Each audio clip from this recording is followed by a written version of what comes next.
Okay, check it. Finally, after a year and a half, welcome back to the most brutal jumpings in anime history. And yes, I know I gave y'all a light go on the last video, but I decided to bring it back, and not gonna lie to y'all, I kind of forgot about it. But anyways, today we're gonna cover some of the most unhinged, diabolical jumping of all time. Like literally, I kid you not, there is no such thing as a 1v1. So let's not waste no more time. So without further ado, yeah, alright everybody, let's get into it. Jumping number 1. Naruto and Sasuke running the two-man on Momoshiki. Man, this jumping was genuinely insane, even though I rewatched this fight for the sake of this video, but the way how Naruto and Sasuke were running Momoshiki's fade was straight diabolical. But before we get to the 2v1, we gotta take a detour real quick and focus on the violation Momoshiki gave to the fraud Kage. And man, this right here was an absolute violation, because what he did to them niggas, they gotta hang it up and rethink their career paths. So Momoshiki spawned in and kicks the Raikage in the chest and sent them flying to the ground. Next he goes after Gaara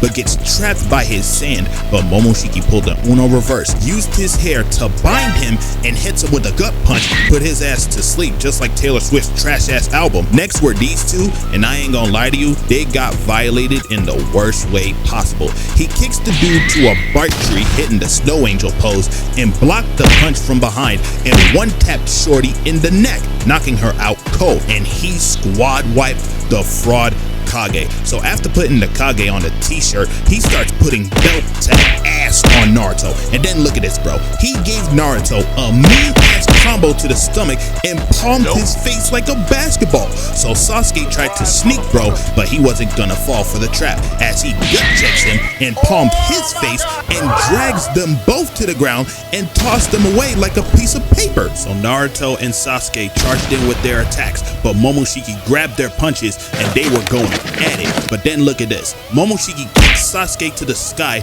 and this nigga spins a sword with his foot. Do you know how much skill you gotta have to spin a sword with your foot? Oh nah.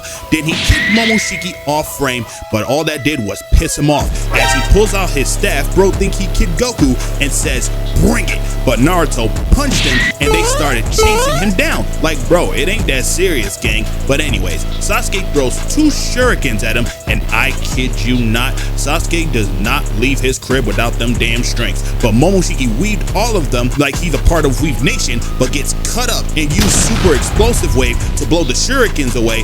But a shuriken comes from the ground and Naruto pops out with a Rasen shuriken, but all that was a decoy. As Sasuke pops out of it, Momoshiki chains him but fell into a trap and swapped places, and letting Naruto give him a mean right hook, and Sasuke using devastation thinking they won this fight, but nope. They decided to give Boruto a powerful Rasen shuriken to put an end to Momoshiki's reign of terror.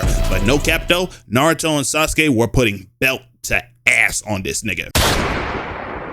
Okay, let's keep this jumping shit going, shall we? So, jumping number 2, Goku and Vegeta taking turns beating the hell out of Frieza. Man, let me tell you right now, the way how Goku and Vegeta took turns beating the hell out of Frieza is absolutely absurd. But after rewatching this fight, this was a certified ass whooping. So how this went down, Frieza pulled up to Earth with 1,000 soldiers who are the biggest frauds of all time. So Frieza pops out of the ship, and bro, you cannot tell me that that thing he's sitting on is a resemblance of Bowser Jr. Only difference is he ain't got no wheels on that bitch. So he shoots a death beam and destroyed an entire city within seconds and says, "Bring me Goku and Vegeta, my companions." So the Z fighters pulled up and took care of Frieza's soldiers, and they put belt to ass on these niggas. So Frieza was so pissed off, he one-shot and killed his own men just because they didn't pack up the Z fighters and get the job done. I'm telling you, his soldiers are certified losers.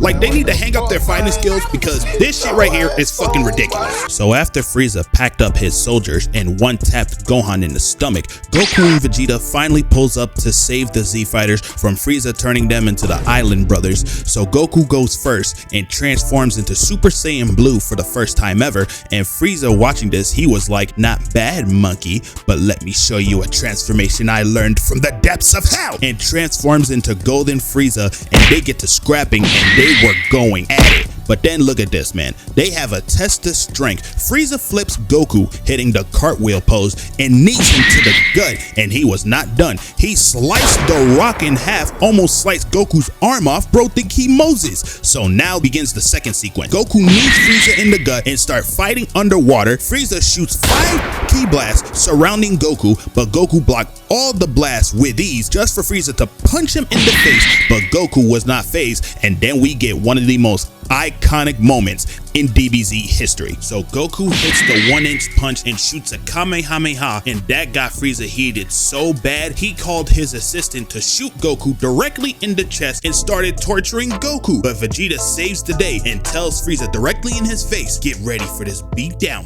fuck nigga," and transforms into Super Saiyan Blue and dropped one of the coldest lines ever. Roll the clip. That's right. You had no idea, did you?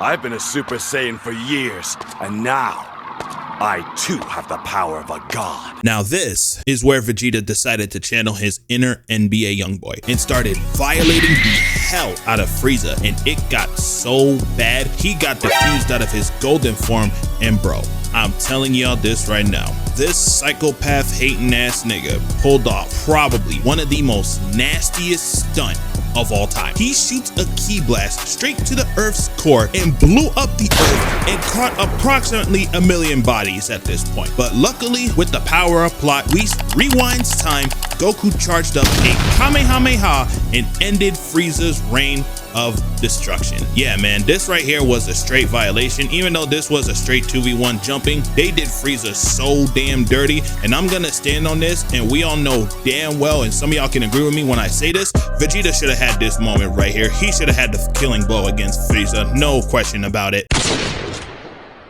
Yeah, already, ladies and gents. Jumping number 3. Jyn and Wong versus Final Form Sanju. Now y'all listen right here, right now.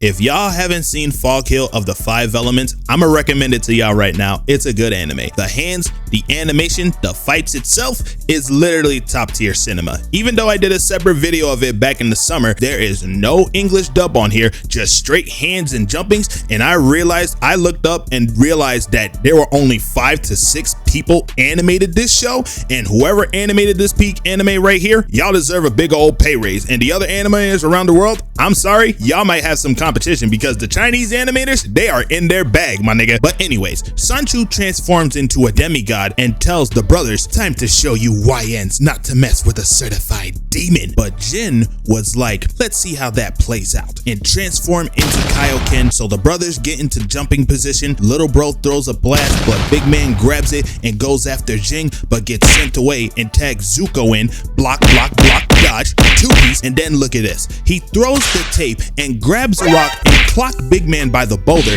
and traps him, making his little bro form a ring blaster, but all that did was piss big man off as he got out of it and goes after little bro and gave him devious Broly combos, and Zuko came for the save, blocked all the punches, and started fighting in the sky as big man sent red crystals at Zuko, but that was the opening he needed as he ran through the crystals and hit Zuko with a stage transition and gave him devastating punches. Bro think he Luffy, but Zuko decided to lock in and stabbed big man in the titties and gets rocked for his troubles, but little bro comes in, saves the day, and they were going back and forth with each other. And then look at this, bro. Clash, slip, reflect, spin move, clash again, give me your ankles, take this while you're at it, and started chasing him down, and Zuko boosted his little brother towards him and left a slingshot on his ankle and drags big man back as he sends them both flying and traps little bro and trapped them only. And big man pulled out his special move, but Zuko came in clutch and sliced all the cubes, and that was the opening big man needed as he tries to take both brothers out, and Zuko got nerfed by the parasite in his body, but that didn't stop him from going Super Saiyan and freeing little bro and clocked the demigod in the face just for little bro to get hit 3 different times from 3 different angles. But sadly and unfortunately for the demigod, Zuko, seeing his brother getting clocked right in front of him, sealed his fate as he went Ultra Instinct and unleashed his new transformation and removed the parasite out of his neck and activated activated his domain expansion and hits Big Man with Divine Blitz, turning him into Shanks. But y'all know Big Man was not about to go out like no bitch. As he tries to fight back, Zuko was reading his movement like a book and blocked all of his attacks, and to finish him off, he ends him with a purple and yellow flame technique. And not gonna lie to y'all, this is one of my favorite Chinese anime shows of all time, alongside with Scissor 7 and To Be Hero X. And yeah man, these brothers stood 10 toes and stood on business against the demigod. Okay, let's keep it going. Jumping number 4, Satoru Gojo solo wiped the special grade curses in Shibuya. Ah yes, this right here is a certified reverse jumping, but the way how Gojo was acting on these curses, he was on his YMW melee timing. So Gojo is confronted by Jogo, Hanami, and Chozo because Geto told them to last as much as they can so he could seal Gojo in the prison realm when the time is right. But sadly for them, these special grade curses were about to get probably one of the nastiest wake-up calls of all time. So the grade curses start slaughtering innocent people, and Chozo used his blood technique to give Jogo and Hanami to sneak attack Gojo, but Gojo was not phased and teleports out of there, and Gojo takes off the blindfold and tells them, "Ooh yeah, I'm smoking that great curse pack tonight, nigga." So he called ISO on Hanami and says, "Hey there, weed." This nigga think he talking to the plug. So he get into jumping position, he grabbed Jogo's arm, flipped him over, and ripped off his arm, clean decapitation. Then he kicked Hanami to the other side of the station and throws Jogo around like he playing discus at the Olympics. But this is where Hanami sold out the team, as she summoned her roots. And look at this stare right here, man. Hanami's life as she fucking knew it was over, as he dodged the roots, grabbed her roots from her eyes, and this part right here, ladies and gentlemen, is where had all the shorties geek. Got you. This is where you're weak, right? And ripped the roots out of Hanami's eyes. And then Hanami and Jogo tried to sneak attack again, but the lights go out and they is surrounded by Gojo's aura, and Gojo was like, "You know what, asparagus, I really don't like you," and turns his attention to Hanami, no hands, just straight aura, pressing her against the wall and turned her into a crime scene. So after Gojo packed up Hanami, Mahito pulls up and released a bunch of transfigured humans, and he and Chozo used their technique to sneak Gojo, but no reaction. So this is where Gojo decided to pull his trump card. As he activated his domain expansion, he froze time, making people not move a muscle, as he one-shotted every single transfigured human in 0.2 seconds and caught approximately at least 1,000 bodies in a matter of 299 seconds. Yeah, bro, I'ma be real with y'all. This man is called the Honor One for a damn reason. Okay, ladies and gentlemen, our final jumping. Probably, if not one of the most disrespectful reverse jumpings in anime history. Jumping number 5, Lord Beerus violating the Z Fighters. Yep, one of the most jaw-dropping jumping in DBZ history, hands down. And my god, what Beerus did to the Z Fighters is a top-tier disrespectful jumping of all time. So let's set the stage real quick. Everybody is enjoying Bulma's birthday, and Goku and Vegeta are training to become stronger. So Beerus pulls up to Earth after packing up Goku at King Kai's world, because he was trying to figure out who contained the power of a Super Saiyan God, which, to no surprise, ladies and gentlemen, it's Goku, of course, because let's be honest, who's the main character here? But anyways, he joins in on the party and just started breakdancing. Like, bro, is this nigga serious? You are not Booker T. So this is where the switch up begins. Whis takes Beerus over to get him a pudding cup, but Whis asks the chef,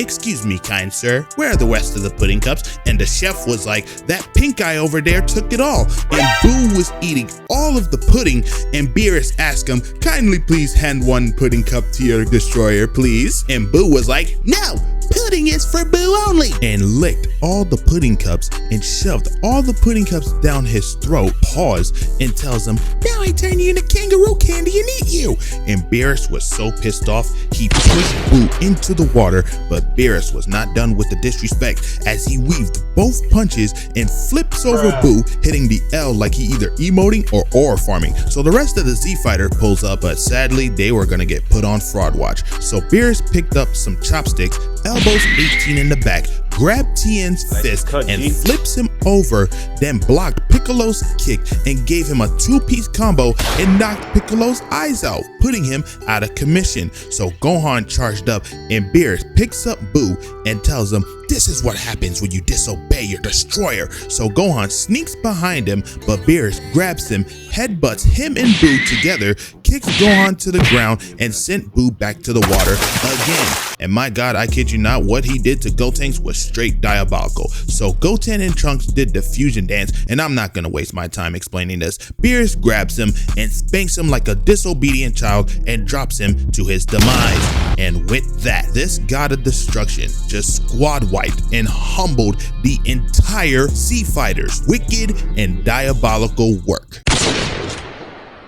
And ladies and gentlemen, that concludes the most brutal jumpings in anime history 3. Holy, the year-and-a-half hiatus is finally over. And I want to say thank you guys so much for the support you guys have shown to my channel, and hope you guys enjoyed it. And make sure you hit that subscribe button and bell notification, and let me know in the comments if you want a part 4. Hope you guys enjoyed it, and I'll see y'all real soon for a very special Thanksgiving video. And with that, stay safe, check on your loved ones, and I'll catch y'all in the next one. Peace.